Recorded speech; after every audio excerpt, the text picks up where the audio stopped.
ഇവിടെ അതന്നെ.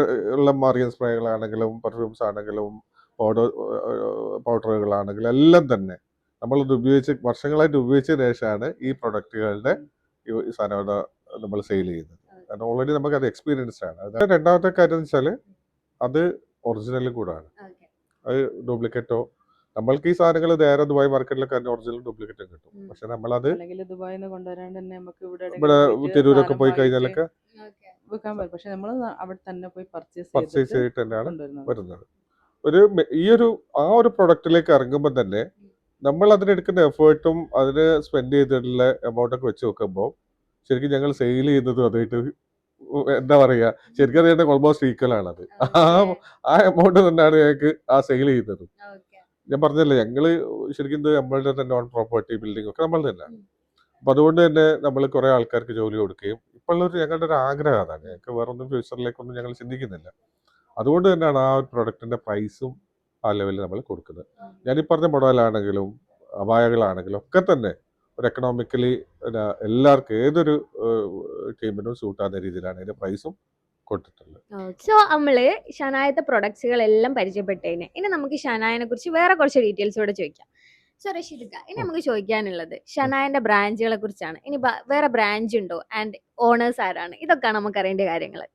ഇത് ശരിക്കും അത് ഈ ഒരു ചോദ്യം എന്ന് പറയുന്നത് വളരെ ഇമ്പോർട്ടന്റ് ആണ്. ഒന്ന്, ഞങ്ങളുടെ വലിയൊരു ആഗ്രഹം കുറെ ബ്രാഞ്ചുകൾ ഓപ്പൺ ആക്കാന്നുള്ള. ഈ പ്രൊഡക്റ്റുകൾ എല്ലാ സിറ്റിയിലും എത്തണം. അത് ഇവരുടെ ഒരു ഡിസൈൻസ് എല്ലാവരും അറിയണം. അതോടൊപ്പം തന്നെ ഈ 2025 ഒരു 4 months മുമ്പായിട്ട് നമുക്കൊരു ബിസിനസ് ഇൻസൈറ്റ് മാഗസിന്റെ ഒരു ഡിസൈനർ അവാർഡ് കിട്ടി ഇവൾക്ക്. അപ്പൊ ആ ഡിസൈനർ അവാർഡ് കിട്ടുന്നതിന് മുമ്പ് ഇവളുടെ പ്രൊഡക്റ്റുകളൊക്കെ അവർ കണ്ടിരുന്നു. അവർ പഠിച്ച് മനസ്സിലാക്കി അവർ കമ്പയർ ചെയ്തതിനു ശേഷമാണ് അത് ആ ഒരു സംഭവം അവർ കൊടുത്തത്. മീൻസ് ഇതെന്ന് പറയുന്നത് അന്ന് തന്നെ ഞങ്ങൾ ഫസ്റ്റ് പ്ലാൻ ചെയ്തത് കൊച്ചിയിലായിരുന്നു ആദ്യം ചെയ്യണം എന്നുള്ളത്. പക്ഷേ ഈ നമ്മുടെ ഈ എത്രയ്ക്ക് പേർ ശരിക്കും കിടക്കുന്നത് ഇപ്പം നമ്മൾ ചെയ്യുന്നത് മുഴുവൻ മലബാർ അല്ലെങ്കിൽ ഈ ഒരു സൈഡിലേക്കാണ് കൂടുതൽ ആവശ്യം. അപ്പം നമ്മൾ എന്ത് ചെയ്ത് നമ്മൾ ആദ്യം ഇവിടെ സ്റ്റാർട്ട് ചെയ്ത് പിന്നെ നമ്മൾ അടുത്ത പരിപാടി എന്ന് പറയുന്നത് കൊച്ചിയിലോ അല്ലെങ്കിൽ പറഞ്ഞ പിന്നെ കുറ്റ്യാടിയോ നല്ലശ്ശേരി നമ്മുടെ പ്ലാനുകളാണ്. അത് പഠിച്ച സഹായിച്ചിട്ട് ഒരു പക്ഷേ അങ്ങനെ ആകട്ടെ ആകട്ടെ. അപ്പം അതാണ് ആഗ്രഹം. രണ്ടാമത്തെ കാര്യം ഇപ്പം നമ്മൾക്ക് ശരിക്കും ഒരു ബ്രാഞ്ച് ഇല്ല. ഇതാണ് മെയിൻ. ഷനായന്റെ പ്രൊഡക്റ്റ് കിട്ടണമെങ്കിൽ ഇവിടെ തന്നെ വരണം. അതായത് നമ്മൾ ഈ ഐറ്റംസും അല്ലെങ്കിൽ നമ്മളുടെ ഈ ഒരു പ്രൊഡക്റ്റുകളും ഓൺലൈൻ ആണെങ്കിലും ഓഫ്ലൈനിലാണെങ്കിലും ഇപ്പൊ ഓഫ്ലൈനിലും നല്ല ആൾക്കാർ വരുന്നുണ്ട്. ഞങ്ങൾ കൂടുതലും പോപ്പുലാരിറ്റി മീൻസ് പിന്നെ അഡ്വർടൈസ്മെന്റിലേക്ക് ഒന്നും പോയിട്ടില്ല. അല്ലാതെ തന്നെ ഞങ്ങൾക്ക് നല്ല ഇഷ്ടം പോലെ എൻക്വയറീസുകൾ ആൾക്കാർ എടുക്കുന്നുണ്ട് സാധനം. അപ്പം ഫോർ ദ ടൈം ബീങ് നമ്മൾ അങ്ങനെ ഒരു ബ്രാഞ്ച് ഇല്ല, നമുക്കൊരു പാർട്ട്നേഴ്സ് ഇല്ല, അല്ലെങ്കിൽ ഒന്നുമില്ല. സത്യം പറയുകയാണെങ്കിൽ ഇതിനകത്ത് ഇത് ടോട്ടലി ഒരു ഇൻഡിപെൻഡന്റ് ആണ്. അതായത് ഇവളെ സംബന്ധിച്ചുള്ള ഈ ബിസിനസ് എന്ന് പറഞ്ഞാൽ ഒരാളായിട്ട് ഒരു കമ്മിറ്റഡ് അല്ല. ഇവരുടെ ഡിസൈന്, ഇവരുടെ പർച്ചേസ്, ഇവരുടെ സെയില്, പിന്നെ കൂട്ടത്തിൽ ഞാൻ എന്ത് ചെയ്യും, ഞാനൊരു ബിസിനസ് മാൻ ആയതുകൊണ്ട് ഞാൻ ഇവൾക്ക് സപ്പോർട്ട് കൊടുക്കുന്നത് അത്ര ആ ഒരു മാത്രമേ ഉള്ളൂ. അല്ലാതെ ഇതിനകത്ത് വേറെ ഒന്നുമില്ല. ആരും ഒരു ബ്രാഞ്ചും ഇല്ല. പിന്നെ അങ്ങനെ ഒരു കൺഫ്യൂഷൻസ് ഒക്കെ മാർക്കറ്റിൽ ഉണ്ടെങ്കിൽ കൂടി പിന്നെ അതൊന്നും ഒരു മീൻസ് സത്യമല്ല. അത് ശരിക്കും പറയുകയാണെങ്കിൽ നല്ല പ്രൊഡക്റ്റ് കിട്ടണമെങ്കിൽ ഷനായ തന്നെ വരണം. അത് നല്ല പ്രൈസ് കിട്ടണമെങ്കിൽ ഷനായ വരണം. പിന്നെ നമ്മൾ ആ ഒരു ഡിസൈൻ ഇഷ്ടപ്പെടുന്ന ആൾക്കാരുണ്ട് മാർക്കറ്റിൽ, അവരിവിടെ വരുന്നുണ്ട്, അവരെടുക്കുന്നുണ്ട്. അത് തന്നെ ഞങ്ങൾ വലിയ സന്തോഷമാണ്. ആൾക്കാർ അത് അംഗീകരിക്കുന്നുണ്ട്. ഒരു പ്രൊഡക്റ്റും അത് ഇത് മോശമാണ്, അതിന്റെ ഡിസൈൻ മോശമാണ്, അല്ലെങ്കിൽ ഇതിന്റെ ക്വാളിറ്റി കുറവാണ്, അല്ലെങ്കിൽ നിങ്ങൾ പറ്റിച്ച് അങ്ങനൊന്നും ഞങ്ങൾക്ക് ഇതുവരെ കേട്ടിട്ടില്ല, ആരും പറയാറില്ല. അങ്ങനെയുള്ള പ്രൊഡക്റ്റ് കൊടുക്കലുമില്ല. ദൂരത്തുനിന്ന് ഒരുപാട് ആൾക്കാർ വന്നിട്ട് ചോദിക്കുന്നുണ്ട്, ഇത് നിങ്ങൾക്ക് ടൗണില് തുടങ്ങിക്കൂടെ, ഇതൊക്കെ ഈ സാധനങ്ങളൊക്കെ ടൗണിലാ വേണ്ടത്. ഒരുപാട് ആൾക്കാർ വന്ന് പറഞ്ഞിട്ടുണ്ട്. ഞങ്ങൾക്ക് ഒരു വേറെ സംഭവം ഉണ്ട് ഇവിടെ, ഹാപ്പി കസ്റ്റമേഴ്സ് തന്നെ ഒരു സെഗ്മെന്റ് ഉണ്ട്. അത് ഈ ഹാപ്പി കസ്റ്റമേഴ്സ് എന്താണെന്ന് വെച്ചാല് ഈ കഴിഞ്ഞ പ്രാവശ്യം ബേബി മെമ്മോറിയൽ ഹോസ്പിറ്റലിൽ വന്ന ഒരു ഫാമിലി ഷനായിൽ വന്ന് കോഴിക്കോട് വന്ന് 40 കിലോമീറ്റർ കഴിഞ്ഞിട്ട് വന്നത്. അതോടൊപ്പം തന്നെ ചില ആൾക്കാരൊക്കെ വയനാട്ടിൽ പോകുന്ന ആൾക്കാർക്ക് പിന്നെ മീൻസ് പോകുന്ന ആൾക്കാര് ഷനായ കയറിയിട്ട് വയനാട്ടിൽ പോയാൽ മതി എന്നുള്ള രീതിയിൽ വന്ന ആൾക്കാരുണ്ട്. മീൻസ് അങ്ങനെ ഉണ്ടല്ലോ, നമ്മളെ വ്ളോഗ് കണ്ടിട്ടൊക്കെ പ്രൊഡക്റ്റ് കണ്ടിട്ട് അങ്ങനെ കുറെ ഒരു പ്രത്യേകത നമുക്കുണ്ട്. നമ്മളെ സംബന്ധിച്ചിടത്തോളം ഒരു പ്രൊഡക്റ്റ് പോയാലും 100 എണ്ണം പോയാലൊക്കെ ഞങ്ങൾക്ക് ഇതിനകത്ത് വളരെയധികം സന്തോഷമുണ്ട്. ഇത് ആൾക്കാർ അംഗീകരിച്ചല്ലോ എന്നുള്ളത്. വേറൊരു ഡൗട്ട് വരുന്നതാണ്, നമുക്ക് ഇനി വേറെ പാർട്ട്നേഴ്സ് ഉണ്ടോ, ഇതിന്റെ ഓണേഴ്സ് ആരൊക്കെയാണുള്ളത്? അത് നമുക്ക് ഇവരോട് തന്നെ ചോദിച്ചിട്ടറിയാം. ഇതിന്റെ ഓണർ എന്ന് പറയുന്നത് ഇതാക്കി എടുക്കുന്ന വേറെ ആരും ഇല്ല. ഇതിന്റെ ഓണർ ഇവള് മാത്രമേ ഓണറുള്ളൂ. ഞാൻ ശരിക്കും ഒരു ഫൈനാൻസറാ, ഫണ്ട് കൊടുക്കുന്നത് മാത്രമേ ഇവള് മാത്രമേ ഉള്ളൂ ഓണർ. ഇനി നമുക്ക് റമളാനും പെരുന്നാളൊക്കെ വരാൻ പോവാണ്. അപ്പൊ നമ്മളെ അപ്ഡേറ്റ്, ഇനി സാധനങ്ങൾ വരാൻ പോകുന്നത്, നമ്മളെ സ്റ്റോക്ക്, അതിനെ കുറിച്ചൊക്കെ ഒന്ന് പറയാം. അത് സിനു പിന്നെ ഇവള് പറയുന്നതിന് മുൻപ് ഇവളുടെ ഏറ്റവും കൂടുതൽ ഇവളുടെ മനസ്സിനെ പിന്നെ എന്താ പറയാ ഒരു ഫ്രസ്ട്രേഷൻ വന്നുകൊണ്ടിരിക്കുന്നത് ഇവൾക്ക് ഓരോരോ പീരിയോഡിക്കൽ പർച്ചേസ് ചെയ്തുകൊണ്ടിരിക്കണം അവൾക്ക്. അപ്പോഴുള്ള ഇവളുടെ ആകെയുള്ള ഒരു കൺഫ്യൂഷൻ അല്ലെങ്കിൽ മനസ്സിനെ ആകെ കൂടുതൽ ഒരു അങ്കലാപ്പിലാക്കുന്നത് ഇനി നമ്മള് നോമ്പല്ലേ വരുന്നത് നമ്മൾ പർച്ചേസ് ചെയ്യേണ്ടതാണ്. അപ്പൊ ആ ഒരു സംഭവം തുടങ്ങിയിപ്പോ കുറച്ച് ദിവസമായി. അപ്പൊ ഞങ്ങൾ എന്ത് തീരുമാനിച്ച് ഏതായാലും ഇത് പർച്ചേസ് ചെയ്ത് തന്നെ എനിക്ക് ഈ മെറ്റീരിയൽ വരുന്നതൊക്കെ എന്റെ കണ്ടെയ്നർ മീൻസ് എനിക്ക് പ്രൊഡക്റ്റ് വരുന്നുണ്ട് പുറത്തുനിന്ന്. അപ്പൊ ആ കൂടുതലാണ് മെറ്റീരിയൽ വരുന്നത്. അപ്പൊ അതിലൊരു ടൈം ഫ്രെയിം ഉണ്ട്. അപ്പോൾ ഞാൻ പറഞ്ഞ പിന്നെ ഒരു ഓക്കെ ഇൻഷാല്ല നെക്സ്റ്റ് മന്ത് തന്നെ നമുക്ക് റംലാന്റെ പർച്ചേസിലേക്ക് പോവാം. അപ്പോൾ ആ റംലാന്റെ പർച്ചേസ് മീൻസ് ആ ഒരു ടൈം ആകുമ്പോഴേക്കും നമുക്ക് നല്ല പ്രോഡക്റ്റുകൾ കൊടുക്കാൻ പറ്റും, പിന്നെ ബെസ്റ്റ് പ്രൈസിന് കൊടുക്കാൻ പറ്റും. ഡിസ്കൗണ്ട് ഒരു ഫാക്ട് അല്ല ശരിക്കും പറഞ്ഞാൽ, അത്രത്തോളം നല്ല ക്വാളിറ്റി മെറ്റീരിയലാണ് കൊടുക്കുന്നത്. വലിയൊരു ഹൈ എമൗണ്ട് ഇട്ടിട്ട് ഡിസ്കൗണ്ട് ആക്കുന്ന പരിപാടി ഒന്നുമില്ല. അപ്പൊ അതാണ് പിന്നെ ആ പർച്ചേസിന്റെ കാര്യത്തിൽ ഇവള് വളരെ കോഷ്യസ് ആണ്. ഇപ്പൊ ഞങ്ങളിത് ഓപ്പൺ ആക്കിയതിനു ശേഷം തന്നെ ഞങ്ങൾ 4 പർച്ചേസ് കഴിഞ്ഞു. അത് ഇന്ത്യയിൽ നിന്നുള്ള പർച്ചേസ് കഴിഞ്ഞ് അതിനിടയ്ക്ക് ഞങ്ങളൊന്ന് പിന്നെയും പോകേണ്ടി വന്ന് ഈ ഉദ്ഘാടനം കഴിഞ്ഞിട്ട് 2 മാസം ആയതല്ലോ. 2 മാസത്തെ ഒരു ഇന്റർനാഷണൽ പർച്ചേസ് കഴിഞ്ഞ് ഡൊമസ്റ്റിക് പർച്ചേസ് 2-3 പ്രാവശ്യം കഴിഞ്ഞ് ഇനിയിപ്പോ നെക്സ്റ്റ് മന്ത് പോവുകയാണ്. സോ ഗൈസ്, ഇവിടുത്തെ ഓരോ പ്രൊഡക്ട്സിലും ഇവരുടെ കൈ എത്തിയിട്ടുണ്ട് നമ്മൾ കേട്ട്. സോ നമുക്ക് സ്പെഷ്യൽ ആയിട്ട് ഫോർ എക്സാമ്പിൾ നമുക്ക് ഒരു അബായ കണ്ടാലോ? സിനിത നമ്മൾക്ക് ഒന്ന് കാണിച്ചു തരുമോ? കാണാലോ. ഉദാഹരണത്തിന് ഇത് ഈ പ്രിന്റൊക്കെ കണ്ടില്ലേ? ഈ പ്രിന്റ് കൂടുതൽ നമുക്ക് ഷോൾമേൽ സെപ്പറേറ്റ് ആയിട്ട് നമ്മൾ കൊടുത്തത്. ഓക്കെ, ഇത് നിങ്ങൾ സെപ്പറേറ്റ് ചെയ്തതാ? ഷാളിന് അങ്ങനെ ഉണ്ടാവൂല. ഓക്കെ, അപ്പൊ ഷാളിനൊക്കെ നമ്മള് വേറെ കൊടുക്കുന്നത്, നമ്മൾ പറഞ്ഞ് ചെയ്യിക്കുന്നതായിട്ട്. ഈ ഫ്ലവർ തന്നെ ഷോൾമേൽ വരണമെന്ന് പറഞ്ഞ് ചെയ്യിക്കുന്നതാണ്. ഉദാഹരണത്തിന് ഞാൻ ഇതല്ലാതെ വേറൊന്ന് കാണിച്ചുതരാം. ഓക്കെ, ഇത് കണ്ടോ? ഇത് എല്ലാവരും ഒന്നുകിൽ ഒരു കുഴൽ പോലത്തെ പർദ്ദ എന്ന് പറയുന്നവരുണ്ട്, അല്ലെങ്കിൽ ഒന്നുകിൽ ഫ്ലെയർ ആയിരിക്കും. ഇതൊരു സെമി ഫ്ലെയറിൽ നമ്മൾ ചെയ്യിച്ചതാണ്. ഇത് 2 ആവശ്യക്കാർക്ക് പറ്റിയ. ചിലർക്ക് പിന്നെ കുറച്ച് മതിയോ, കുറച്ച് നല്ലോണം ഫ്ലെയർ വേണ്ടിയവരുണ്ട്, അങ്ങനൊക്കെ ഉണ്ടാവും. അപ്പം അതിന് സെമി ഫ്ലെയറിൽ ചെയ്തതായത്. ഇവർ രണ്ടാളും നമുക്ക് കുറച്ചധികം ഇൻസ്പിറേഷൻ ആണ് അല്ലേ? അപ്പം ഇതുപോലെ നമ്മൾ ഈ വീഡിയോ കാണുന്ന ആൾക്കാരെ കുറച്ച് അധികം വീട്ടമ്മമാരൊക്കെ ഉണ്ടാവും, ഈ ഒരു ഫീൽഡിലേക്ക് വരാൻ ഇഷ്ടപ്പെടുന്ന ആൾക്കാർ. അവർക്ക് നമ്മൾ വേറെന്തൊക്കെ മെസ്സേജാണ് കൊടുക്കുന്നതെന്നൊന്ന് ചോദിച്ചു നോക്കാം. ആദ്യം വേണ്ടത് നമ്മൾ പാർട്ട്ണറെ സപ്പോർട്ടാണ് നമുക്ക് വേണ്ടത്. ആദ്യം വേണ്ടത് അതായത് പിന്നെ പാർട്ട്ണർ സപ്പോർട്ട് എന്ന് പറയുന്നത് ശരിക്കും ഇത് നല്ല ചോദ്യം കേട്ടോ. മീൻസ് ഇങ്ങനത്തെ ചോദ്യങ്ങൾ എനിക്കും ഇഷ്ടമാണ്. കാരണം ഞാൻ പണ്ടേ ചില മോട്ടിവേഷൻ ക്ലാസ്സുകളൊക്കെ കോളേജിലൊക്കെ എടുക്കാറുണ്ടായിരുന്നു. മീൻസ് ഫീൽഡ് അതായിരുന്നു. ഞാനൊരു എഡ്യൂക്കേഷൻ ഇൻഡസ്ട്രിയിലായിരുന്നു ആദ്യം ഉണ്ടായിരുന്നത്, പിന്നെ ഞാൻ ബിസിനസ്സിലേക്ക് വരുന്നത്. അപ്പം ആ സമയത്തൊക്കെ ഞാൻ ഈ ആൾക്കാരെ കൂടുതൽ എൻകറേജ് ചെയ്യിപ്പിക്കാൻ വേണ്ടിയിട്ടുള്ള മീൻസ് അവരുടെ കൂടെ നിന്നുകൊണ്ട് പല കാര്യങ്ങൾ ചെയ്തു കൊടുക്കുകയായിരുന്നു. കാരണം ഞങ്ങളുടെ ഈ ഒരു ഏജ് വില്ലേജ് എന്നല്ല പറയുന്നത്, മീൻസ് ഈ ഒരു ടൈമിൽ ഞങ്ങൾ എല്ലാവരും വർക്ക് ഹോളിക്കാം. ഞങ്ങൾക്ക് കൂടുതൽ എപ്പോഴും വർക്ക് ചെയ്യുക, എൻഗേജ്ഡ് ആണ് ഭയങ്കര ഇഷ്ടം. നമ്മൾ ആദ്യം മനസ്സിലാക്കേണ്ട ഒരു കാര്യം വെച്ചാൽ ഒരു സർട്ടൺ ഏജ് ആയി കഴിഞ്ഞാൽ, പ്രത്യേകിച്ച് പെണ്ണുങ്ങൾ എസ്പെഷ്യലി ഒരു 40s അല്ല 40 കഴിഞ്ഞാൽ, കുട്ടികളൊക്കെ പഠിക്കാനും ഒക്കെ പോയി കഴിഞ്ഞാൽ ഇവർ വീട്ടിൽ ഒറ്റപ്പെട്ടു പോകും.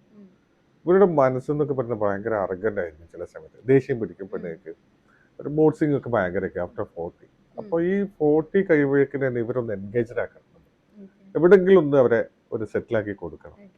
അല്ലെങ്കിൽ ഇതിന്റെ ഒരു പ്രശ്നം വെച്ചാൽ പല അത് ഭർത്താക്കന്മാർക്കും പ്രശ്നങ്ങളാണത്. ഇവരുടെ പല ചോദ്യങ്ങൾ, ഇവരെങ്കിൽ എവിടെ ആയിരുന്നു, എന്താ വരാത്തത്, എവിടെ പോയി, എന്തിനങ്ങോട്ട് പോയി ഇങ്ങോട്ട്. ശരിക്കും അവരുടെ രീതിയിൽ ഒരു എൻഗേജ്ഡ് ആണെങ്കിൽ, അവർക്ക് ഒരു ആനന്ദം അവർ കണ്ടെത്തുകയാണെങ്കിൽ ആ ഒരു കാര്യത്തിൽ മീൻസ് എന്താണ് പറയുക, ഞാൻ വളരെ ഹാപ്പിയാണ്. നിങ്ങൾക്ക് ഒരു ബിസിനസ് ആദ്യവും ഇല്ല അവസാനവും ഇല്ല. മീൻസ് ഞങ്ങൾ ഒരുമിച്ചുള്ള തീരുമാനങ്ങൾ, ഒരുമിച്ചുള്ള യാത്രകളും, എന്നെ സംബന്ധിച്ചുള്ള എൻ്റെ ഒരു സുഹൃത്തും വൈഫ് മാത്രമല്ല, എൻ്റെ നല്ല സുഹൃത്തും കൂടെ ആയിട്ടാണ് അവളെ കാണുന്നത്. എന്നാലും ഹൈ എഡ്യൂക്കേറ്റഡ് അല്ല. ഞാനാണെങ്കിൽ വലിയ മോശമില്ലാത്ത ക്വാളിഫൈഡ് ആയിട്ടുള്ള ആളാണ്. മീൻസ് PG ചെയ്തിട്ടുണ്ട്, ഡോക്ടറേറ്റ്, അങ്ങനെ കുറച്ച് എൻ്റെ രീതിയിലുള്ള ഇതുണ്ട്. പക്ഷെ അവൾ അങ്ങനെ അല്ല. പക്ഷെ എന്നിരുന്നാൽ കൂടി ഞാൻ അവളെ കണ്ട ഒരു ക്വാളിറ്റി എന്ന് പറയുന്നത്, നമ്മൾ അവരെ ബിൽഡ് ചെയ്ത് കൊണ്ടുവന്നാൽ അവർക്ക് എവിടെ എത്താൻ പറ്റും.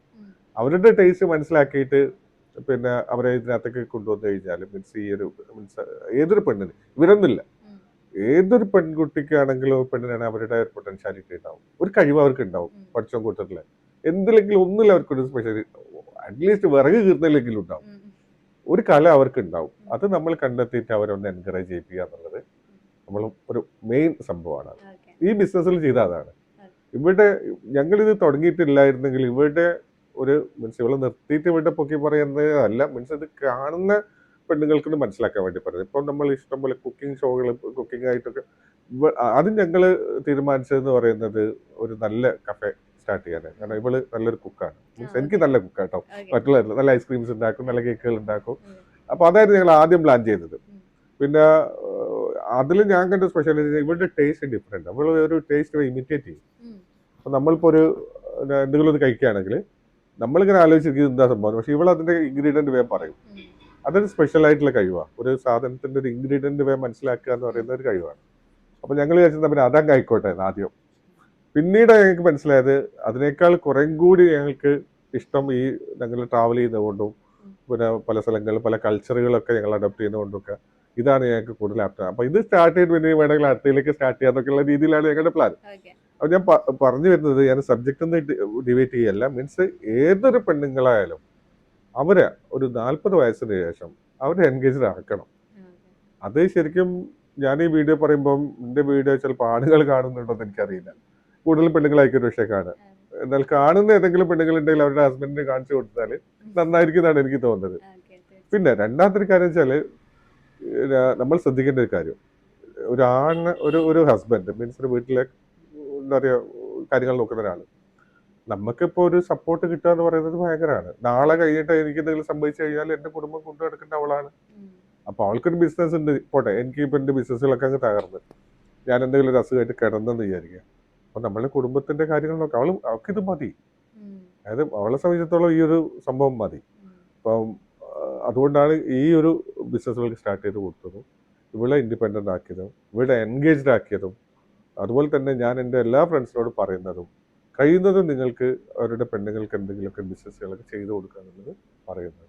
അതാണ് എൻ്റെ ഏറ്റവും വലിയ മെസ്സേജ് അവിടെ കൊടുക്കുന്നത്, അവരെ എൻഗേജ്ഡ് ആക്കുക ആഫ്റ്റർ 40. പക്ഷെ നിങ്ങൾ പർച്ചേസിങ്ങിന്റെ കാര്യങ്ങളൊക്കെ ആയിട്ട് കുറേ അധികം കൺട്രീസിൽ ട്രാവൽ ചെയ്യുന്ന ആൾക്കാരാണ്. അപ്പൊ ഈ ലാംഗ്വേജ് ഒക്കെ എങ്ങനെ നിങ്ങൾ മാനേജ് ചെയ്യുന്നത്? അടിപൊളി. അത് ദിനോ അത് ഞാൻ തന്നെ അത്ഭുതപ്പെടാറുണ്ട്. ശരിക്കും ആൾ അങ്ങനെ എഡ്യൂക്കേറ്റഡ് ഒന്നും അല്ല, പക്ഷെ എഡ്യൂക്കേറ്റഡ് ആയവരെ ഞാൻ കൂടെ ഉള്ളപ്പം പിന്നെ അതൊരു വിഷയമല്ലല്ലോ. എന്നിരുന്നാൽ കൂടി എനിക്കധികം സംസാരിക്കേണ്ടി വരില്ല. ഇവളൊരു സാധനം ഡിസൈൻ പറഞ്ഞു കൊടുക്കുമ്പോഴും ഒരു പർച്ചേസ് ചെയ്യുമ്പോഴും ഏത് ലാംഗ്വേജ് ആയിക്കോട്ടെ ഇവള് പറയുന്നത് അവർക്കും മനസ്സിലാവും, അവള് പറയുന്നത് ഇവർക്കും മനസ്സിലാവും. അത് എന്ത് ലാംഗ്വേജ് ആണ് പഠിച്ചോണ്ട് അത് ഇവർക്ക് അത് മനസ്സിലാക്കി കൊടുക്കാൻ. ഹിന്ദി കുറച്ച് സംസാരിക്കും, ഇംഗ്ലീഷ് കുറച്ച് സംസാരിക്കും, എന്റെ കൂടെ നിന്നിട്ടുള്ള പഠിച്ചെടുത്തതാണ് ഒക്കെ. പക്ഷെ എന്നിരുന്നാൽ കൂടി അവർക്കെല്ലാം മനസ്സിലാവും, ഇവർക്കും മനസ്സിലാവും. അത് വളരെ സിമ്പിൾ ആണ്. അത് ബോഡി ലാംഗ്വേജ് കൊണ്ട് മനസ്സിലാവും, അവളുടെ ജസ്റ്റർ ആംഗ്യ ഭാഷയിൽ മനസ്സിലാവും. സംസാരിക്കേണ്ടി വരുമ്പോഴൊക്കെ ഞാൻ വിളിക്കും. അപ്പം ഞങ്ങൾ എടുക്കുന്ന ഈ അബായ സ്റ്റിച്ച് ചെയ്യുന്നൊക്കെ ബംഗ്ലാദേശിൽ നിന്നുള്ള ആൾക്കാർ, ടൈലേഴ്സ് ഒക്കെ ആണ്. അവർക്ക് പറയുന്നത് ഹിന്ദിയാണ് കൂടുതൽ അവർ സംസാരിക്കാൻ അറിയുന്നത്. എന്നാലും അവർക്ക് ഞാൻ ഹിന്ദി സംസാരിക്കുന്നതിനേക്കാൾ കൂടുതലും ഇവളുടെ ആംഗ്യത്തിലാണ് ഇവളുടെ മനസ്സിലാകും, എന്റെ മനസ്സിലാവും. ഭാഷനേക്കാൾ കൂടുതൽ മനസ്സിലാകും ഇവളുടെ ആ ഒരു പാറ്റേണിലും ഡിസൈൻസിലാണ് അത് അവർക്ക് മനസ്സിലാവും. അപ്പൊ അതുകൊണ്ട് ഞങ്ങൾക്ക് ഒരു പ്രോബ്ലം ഉള്ള കാര്യമില്ല ഇപ്പം. പിന്നെ അതുപോലെ തന്നെ ഞാൻ നേരത്തെ ആ ഒരു മോട്ടിവേറ്റ് ചെയ്യുന്നത് പറഞ്ഞല്ലോ, അതായത് ഞാൻ അവളെ ഞാൻ ചെയ്തിട്ട് അവൾ ഇൻഡിപെൻഡന്റ് ആക്കിയാന്ന് പറഞ്ഞല്ലോ. ഇപ്പൊ അവളിപ്പം ആളെ കാണാൻ സൗദി പോകുന്നുണ്ട്, ചിലപ്പോ അവൾക്ക് സ്വന്തം പോകാൻ പറ്റും, അവൾക്ക് സ്വന്തം യാത്ര ചെയ്യാൻ പറ്റും. അത് ഇനിയിപ്പം ഇന്റർനാഷണൽ ആണെങ്കിലൊക്കെ ആ രീതിയിലുള്ള ആൾക്കൊരു കൂടെ വന്നിട്ട് ശീലമായി പോയതാ. എയർപോർട്ടുകൾ അറിയാം. ആദ്യമൊക്കെ എയർപോർട്ട് എന്ന് പറഞ്ഞത് തന്നെ പേടിയായിരുന്നു, ആദ്യം എന്റെ ഉള്ളിൽ ആളെ നിർത്തേനു, റിസീവ് ചെയ്യാനൊക്കെ ഇപ്പൊ അപ്പൊ ഒക്കെ അറിയാം, അത് മനസ്സിലാവും. അപ്പൊ നമ്മളൊരാളെ മോൾഡ് ചെയ്ത് കൊണ്ടുവരുമ്പോഴാണ് എന്താകുന്നത് അവരുടെ മീൻസ് സക്സസ് എന്ന് പറയുന്നത്. അപ്പൊ ആ രീതിയിൽ എല്ലാവർക്കും ചെയ്യാൻ പറ്റും. നമ്മള് ഒറ്റയ്ക്ക് അധ്വാനിക്കേണ്ടതാ പറയുന്നത് ആളുകൾ. നമ്മൾ എത്ര കാലം അധ്വാനിക്കും? നമ്മളൊരു പാർട്ണർ, ഒരു സ്ട്രോങ് പാർട്ണർ നമ്മളെ കൂടെ ഉണ്ടാകുമ്പോൾ കുറെ കാര്യങ്ങൾ അവരും ചെയ്യട്ടെ. അതിന് സമയത്ത് ഒരു ഫാമിലി ആണല്ലോ, അപ്പോൾ അവർ ഇൻഡിപെൻഡന്റ് ആകട്ടെ. നമുക്ക് എന്തെങ്കിലും സംഭവിച്ചാൽ അവർക്ക് ജീവിക്കണമല്ലോ. പകുതി മുക്കാൽ പെണ്ണുകൾ ഞാൻ മനസ്സിലാക്കുന്നത് കല്യാണം കഴിഞ്ഞ് ഹസ്ബൻഡ് മരിച്ചു പോയാലും മനസ്സില്ലാതായി കഴിഞ്ഞാൽ പിന്നെ അടുത്തത് ഇവരെല്ലാവർക്കും ഒരു ഭാരമാണ് മൊത്തത്തില്. അപ്പൊ ആ ഭാരമാകുന്നത് എന്തുകൊണ്ടാണ്? അവർക്ക് സ്വന്തമായിട്ട് തൊഴിലില്ല, അവർക്ക് സ്വന്തമായിട്ട് വരുമാനം ഏണിങ്സ് ഇല്ല, മക്കളൊക്കെ കെട്ടിച്ചിട്ടുണ്ടാവും. അപ്പൊ ആ ഒരു സിറ്റുവേഷനിലേക്ക് ഒരിക്കലും ഒരാളെ തള്ളിവിടരുത്. ഒരു എഡ്യൂക്കേറ്റഡ് ആയിക്കോട്ടെ അല്ലാതെ ഇരുന്നോട്ടെ. ഞാൻ പറയുന്നത് ചെറിയ ചായക്കച്ചവടം ചെയ്താലും ഒരു ബിസിനസ്, ഒരു എന്റർപ്രണർ ആകുക എന്നുള്ളത് ഇമ്പോർട്ടന്റ് ആണ്. ഓക്കെ, അപ്പൊ ഈ വീഡിയോ നമുക്ക് ഇവിടെ വൈൻഡപ്പ് ചെയ്യാന്ന് വെച്ചാല് നമ്മൾ ഈ ഒരു പോർഷൻ ഇവിടെ കട്ട് ചെയ്യുന്നേ ഉള്ളൂ. പക്ഷെങ്കിൽ നമ്മളെ സ്റ്റോറി ഇവിടെ കൊണ്ടൊന്നും തീരുന്നില്ല അല്ലേ? തീർച്ചയായിട്ടും. കാരണം ഇനിയും അധികം ഞാൻ ഇതിന്റെ മുന്നേയും കുറെ ആൾക്കാരെ ഇന്റർവ്യൂ ചെയ്തിട്ടുണ്ട്. പക്ഷെ ഇതുപോലെ എന്നെ പിടിച്ചിരുത്തിയ ഒരു ഇന്റർവ്യൂ വേറെ ഇല്ല. കാരണം നമുക്ക് ഓരോ സ്റ്റോറി കഴിയുമ്പോഴും അടുത്ത ക്വസ്റ്റ്യൻ ചോദിക്കാൻ നമ്മളിങ്ങനെ എന്താ പറയാ ആകാംക്ഷയായി കാത്തു നിൽക്കുകയാണ് ഇവർ ആൻസർ കേൾക്കാൻ വേണ്ടി. നമ്മൾ ഫ്യൂച്ചറിലും കുറച്ചധികം വീഡിയോയിൽ നമുക്ക് ഇവരെ പിടിച്ചിരുത്തേണ്ടതുണ്ട്, ഇവരെ സ്റ്റോറികളും കാര്യങ്ങളൊക്കെ കേൾക്കാൻ. അപ്പോൾ ഈ വീഡിയോ നമ്മൾ ഇവിടെ വെച്ച് വൈൻഡപ്പ് ചെയ്യാണ്. സോ നമ്മളെ സ്റ്റോറികൾ ഇനി കേൾക്കാനും കാണാനൊക്കെ ഇഷ്ടപ്പെടുന്നവർ നമ്മളെ ചാനൽ ഒന്ന് സബ്സ്ക്രൈബ് ചെയ്യുകയും കൂടി ചെയ്യണം.